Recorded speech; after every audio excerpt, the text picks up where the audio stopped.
एक कौवा बैठा था पेड़ की शाख पर, दो आंसू गिरे टप टप उसके नीचे। एक साधु बैठा था, उसके माथे पर कौवे के आंसू गिरे।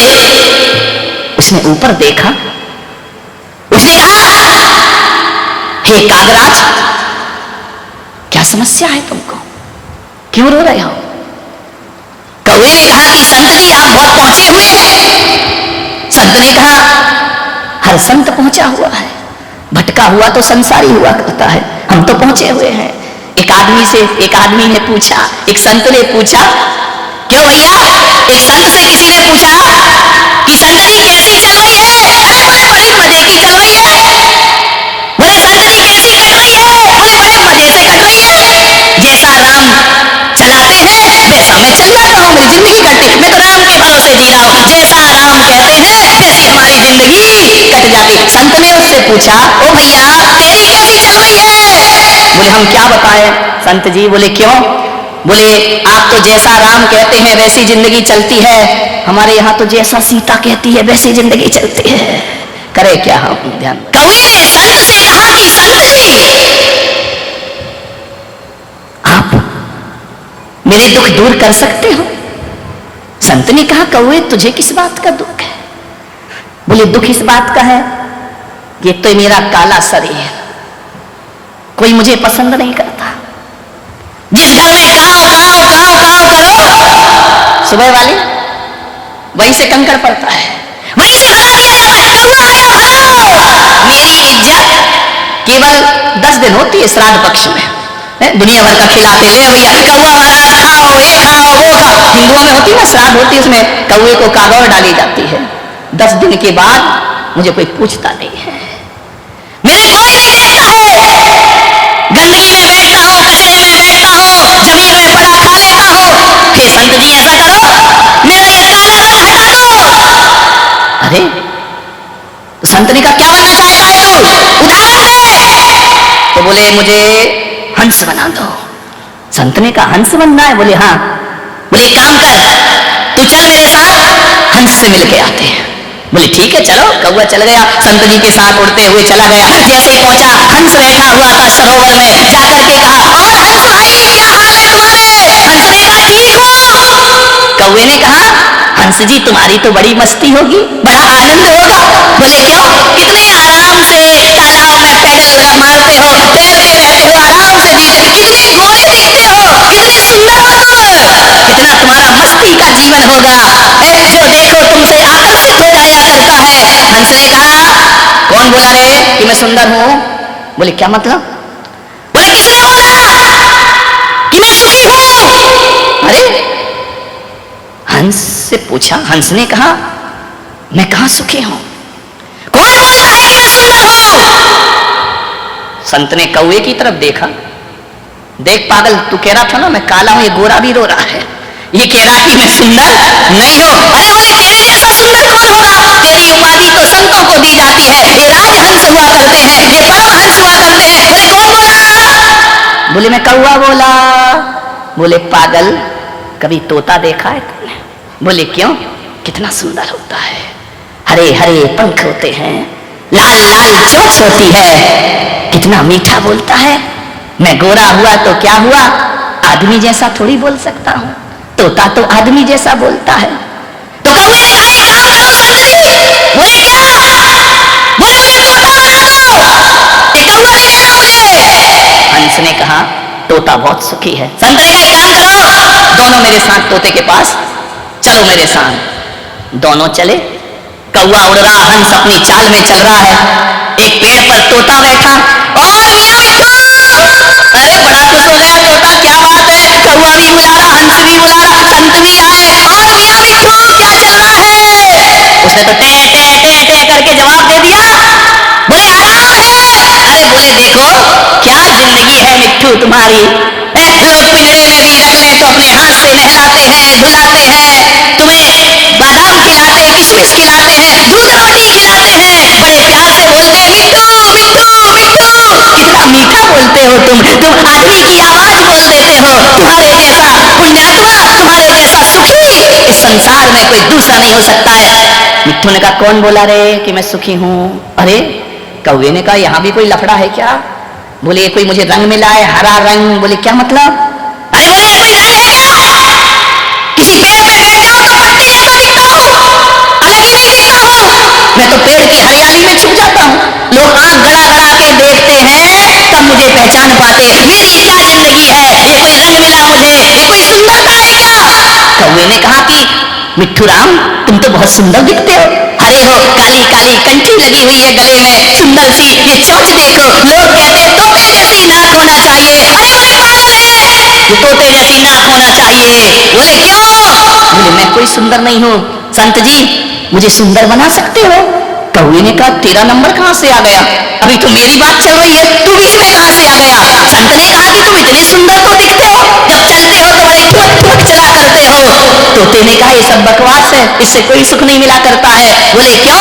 बोले सुंदर तो जगत में मोर हुआ करता है, मोर से ज्यादा सुंदर जगत में कौन होगा? संत जी हमें मोर बना दो, मोर बहुत सुखी हुआ करता है। जब बादल देखता है, घटाएं देखता है, बादल गरजता है, पंख फैलाकर ठुमक ठुमक नाचा करता है, झूम झूम के नाचा करता है। इतना सुंदर मोर पंख फैला दे, प्रकृति का सौंदर्य नजर आ जाया करता है, जिसे देखने के लिए हजारों लोग निगाहें गड़ा के रखते हैं कि मोर कब नाचेगा। और जब तुम मोर नाचते हो ना तो ऐसे लगते हो, ऐसे लगते हो लोगों के हृदय को झंझट कर दिया करते हो। कितना सुंदर वातावरण, कैसा सुखी है रे मोर तू। संत ने कहा चल मोर के पास, चल चलो मोर के पास चलते हैं। जैसे ही मोर के पास पहुंचे, मोर मयूर कार्तिकेय के वाहन, तुम तो बहुत सुंदर लगते हो, कितने रंग भरे प्रकृति ने तुम्हारे शरीर में, सातों रंग भर दिए तुम्हारे शरीर में। तुम तो ऐसे लगते हो जैसे पक्षियों के राजा हो, तुम्हारे सिर पर ताज रख दिया परमात्मा ने, इतने खूबसूरत पंख तुम्हारे, कितने सुखी हो तुम। मोर बोला कौन बोला रे कि मैं सुखी हूं? अरे यहां भी लफड़ा है, यहां भी समस्या है क्या? मोर बोला किस सौंदर्य की बात करता है? ये मेरे जो सुंदर सुंदर पंख है ना, ये पंख ही मेरे दुश्मन है। बोले क्या मतलब? बोले परमात्मा ने इतना सुंदर रूप दिया है, ये रूप ही मेरा दुश्मन है। लोग मेरा शिकार करते हैं, लोग मुझे पकड़ते हैं, मेरे पंख नोच लिया करते हैं, मैं बेमौत मारा जाता हूँ। हे भगवान ये सौंदर्य वापस ले लो, ये सौंदर्य ही मेरा सबसे बड़ा शत्रु है। संत ओ कौवे भाई तू कितना अच्छा है। मोर ने कहा तू कितना अच्छा है कौआ, कोई तुझे मारता तो नहीं है ना, कोई तेरा शिकार तो नहीं करता ना, कोई तेरे पंख तो नहीं नोचता ना, तू बहुत अच्छा है कौआ, काश मुझे तेरी जैसी जिंदगी। संत ने कहा बोल कौआ किसके जैसा बनना है? कौआ तो चुप था, उसने कहा मैं क्या करूं, मैं जिसे अच्छा बोलता हूं उसके पास ही समस्या है।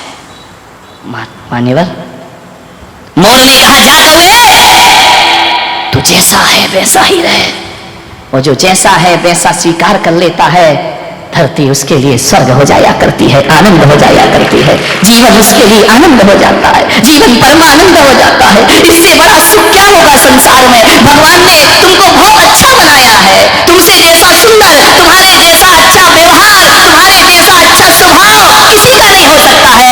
ऐसा बनाया भगवान ने कि तुम्हारे अंगूठे के निशान दूसरे से नहीं मिला करते। तुम बड़े यूनिक पैदा हुए हो इस धरती पर, तुम्हारे जैसा दुनिया में कोई दूसरा नहीं हुआ करता है। लेकिन हमने हमेशा अपनी जिंदगी में अपनी किस्मत को कोसा है, अपने बुरे दिनों को कोसा है, अपने आप की कमियों को देखा है, अपने आप की पूर्णता पर ध्यान नहीं रखा है। हमारे जैसा कौन होगा इस सृष्टि में? लेकिन हम इसी में जलते हैं। वो हमसे अच्छा बोलता है वो बड़ा संत हुआ करता है, उसके पास ज्यादा भीड़ है वो बड़ा संत हुआ करता है, जिसके ज्यादा चेले वो उतना बड़ा संत। पागल होते हो क्या? मैं पुलक सागर कहता हूँ जिसके जीवन में जितना आनंद वो उतना बड़ा संत हुआ करता है, जितना संतोष वो उतना बड़ा संत हुआ करता है, जितनी खुशियां वो उतना बड़ा संत हुआ करता है। ध्यान रखिए, खुशियों से बड़ा कोई संतत्व है? खुशियों से बड़ा कोई संसार है? आनंद से बड़ा कोई जीवन में सुख हो सकता है क्या? नहीं हो सकता। ढोल कर रख लो कितने भी हीरे मोती, मगर ये याद रखना कफन में जेब नहीं होती। ध्यान रखना। चार शराबी थे, नदी पार कर रहे थे, शाम का समय था, चारों शराबी बैठ गए नाव में, नाव चलाने लगे। रात भर नाव चलाई, पूरी रात नाव चला रहे, बढ़े जा रहे, चप्पू चलाए जा रहे हैं, पतवार चलाए जा रहे हैं। क्या देखा, दिन निकल आया। एक शराबी ने कहा, देख तो रे अपन पहुंचे कहां, पहुंचे कहां। वो नाव से उतरा, उसने देखा, बड़ी जोर से हंसा। तीन शराबियों ने कहा, पागल हंस क्यों रहा है? बोले तुम भी देखो। दूसरा उतरा, उसने देखा, वो भी बड़ी जोर से हंसा। तीसरा उतरा, उसने देखा, वो भी बड़ी जोर से हंसा। चौथा उतरा, उसने देखा, वो भी बड़ी जोर से हंसा। चारों शराबी हंस रहे हैं ताली बजाकर। बोले वाह रे जिंदगी हमारी। बोले क्यों? बोले रात भर तो पतवार चलाई, नाव तो खोलना ही भूल गए। नाव तो उसी घाट में बंधी हुई, लंगर तो छोड़ा ही नहीं है। रात भर चलाते रहे, चले बहुत, पहुंचे कहीं नहीं। मान्यवर, कहीं ये जिंदगी हमारी तो नहीं। एक टाइम भी खा लिया, उपवास भी कर लिए, प्रवचन भी सुन लिया, प्रतिक्रमण भी कर लिया, सामायिक भी कर ली, लेकिन नाव तो कौन बोला वहीं बंधी है, वहीं बंधी रहेगी। उत्तम संयम पालो ज्ञाता, नर भव सफल करो ले साता। ध्यान रखिए, ऐसे नर भव सफल हो जाएगा। जिंदगी लगाना पड़ती है। ये देखना है 10 दिनों में परिग्रह से नाव बंधी है या छूटी है।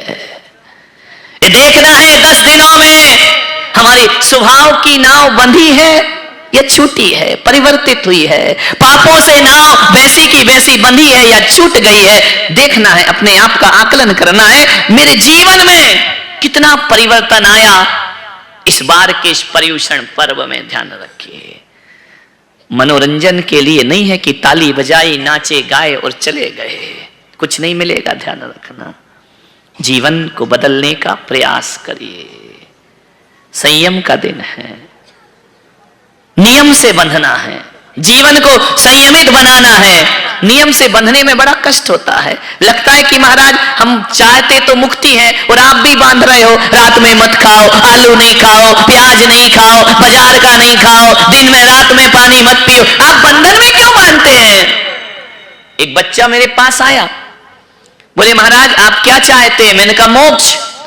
बोले मोक्ष में क्या है? मैंने कहा स्वतंत्रता। मोक्ष में क्या है? मैंने कहा आजादी।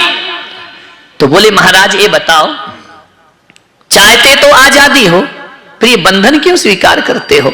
तपस्या के, त्याग के नियम क्यों देते हो? मुक्ति को चाहने वाला तो बंधनों से मुक्त होना चाहिए, आप तो बंधनों में बांध दिया करते हो। मैंने कहा इतना ध्यान रखना, कुछ बंधन ऐसे होते हैं जो बंधन नहीं होते, वो हमारी मुक्ति में कारण बना करते हैं। कभी किसी किसान को देखना, कभी किसी माली को देखना, अपने घर के बगीचे में एक पौधा लगाता है, एक बेल लगाता है, तो वो क्या करता है, जब बेल थोड़ी बड़ी हो जाती है ना, उस बेल को रस्सी से बांधता है और एक बांस में एक लकड़ी से बांध दिया करता है। और यदि उस बेल को वो बांधेगा नहीं तो बेल कभी ऊपर नहीं चढ़ पाएगी। मैं वही आपसे कह रहा हूं, यदि जीवन में ऊपर चढ़ना है तो बेल को बंधना जरूरी होता है, और हमें भी जिंदगी में ऊंचाइयों को प्राप्त करना है तो संयमों के बंधनों में बंधना बहुत जरूरी हुआ करता है। वो रस्सी से बांधी गई बेल बंधन नहीं है, वो उसकी ऊंचाई है, वो उसकी मुक्ति है। कभी एक ख्याल करना, कुएं में जाके जब पानी भरते हो ना, तो बाल्टी एक रस्सी के बंधनों में बंधती है। यदि बाल्टी रस्सी का बंधन तोड़ दे तो क्या बाल्टी लौट करके ऊपर आएगी? नहीं आ सकती है। इसलिए बाल्टी को यदि पानी से ऊपर उठ करके वापिस आना है तो उसे रस्सी का बंधन स्वीकार करना पड़ता है। और वैसे ही इस आत्मा को यदि मोक्ष की यात्रा करना है तो उसे संयम के बंधनों में बंधना आवश्यक हुआ करता है। ये कुछ बंधन ऐसे हैं जो हमारी मुक्ति में कारण हुआ करते हैं। नदी बहती है दो तटों के बंधनों में, यदि वह तट का बंधन तोड़ दे तो नदी जो जीवन देती है वो जीवन लेने का काम किया करती है। फिर वो नदी सागर में नहीं मिला करती है, वह बैठ जाती है अपने लक्ष्य से। एक बंधन जरूर होना चाहिए, बंधना पड़ता है। बंधनों में बिना बंधे मुक्ति नहीं मिला करती है। बोले नियम क्यों देते हो आप? एक बात बताओ, बिना नियम के कुछ होता है क्या? बोलिए, जोर से बोलो। तो फिर लेते क्यों नहीं हो? जानते भी हो कि बिना नियम के कुछ नहीं होता, जान रहे हो, लेकिन बिना नियम के कुछ नहीं कर सकते। एक बात बताइए, आपको लिखना सीखना है तो उसका भी कुछ नियम है या नहीं है? पढ़ना सीखना है उसके भी कोई नियम है?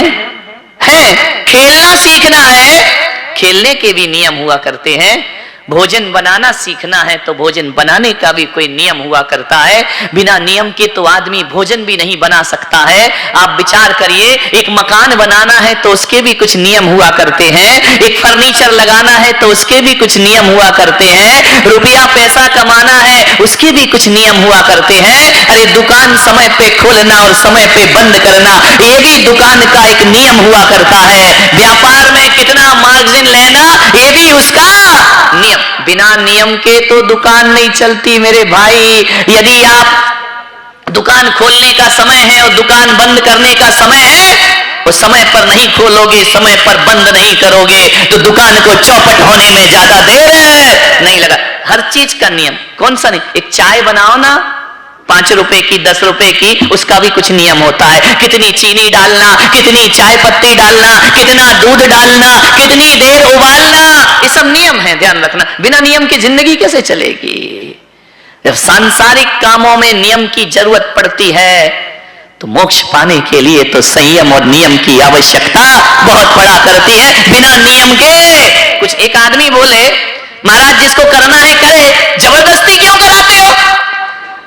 जबरदस्ती मंदिर जाने का नियम लो, अभिषेक का नियम लो, महाराज को आहार का नियम लो, ये जबरदस्ती आप लोग क्यों करते हो? एक महालक्ष्मी लॉन्च में आया था एक आदमी मेरे पास, उसने मुझसे पूछा, ये महाराज लोग जबरदस्ती नियम क्यों दिलाते हैं?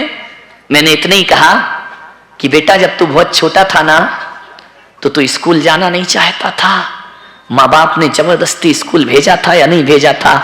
तू तो जाता ही नहीं था कि मम्मी मैं स्कूल नहीं जाऊंगा, मम्मी ने चॉकलेट की लालच दी, कभी मार का डर दिखाया, जबरदस्ती तुझे स्कूल भेजा। अरे कुछ चीजें ऐसी होती हैं जो जबरन आदमी से कराना पड़ती हैं। यदि करेगा नहीं तो वो अपने जीवन की उन्नति नहीं। सासू डांट डांट के तो सिखाती है ना, ऐसा कर, बड़ों से कैसे बोलते, छोटों से कैसे, क्या मम्मी तुम बोलती रहती हो? उसका बोलना तुम्हारे जीवन का उत्थान हुआ करता है, ध्यान रखना।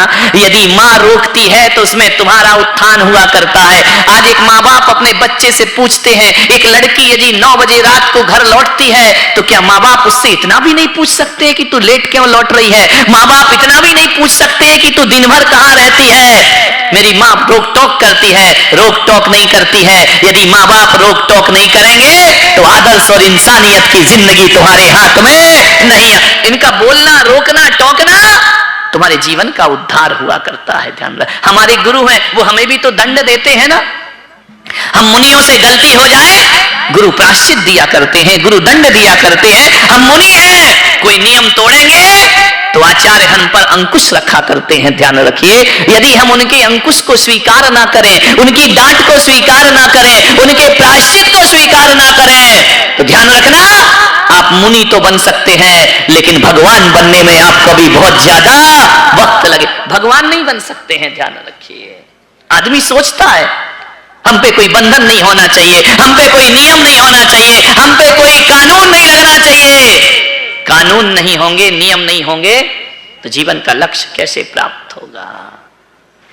मैंने बताया था ना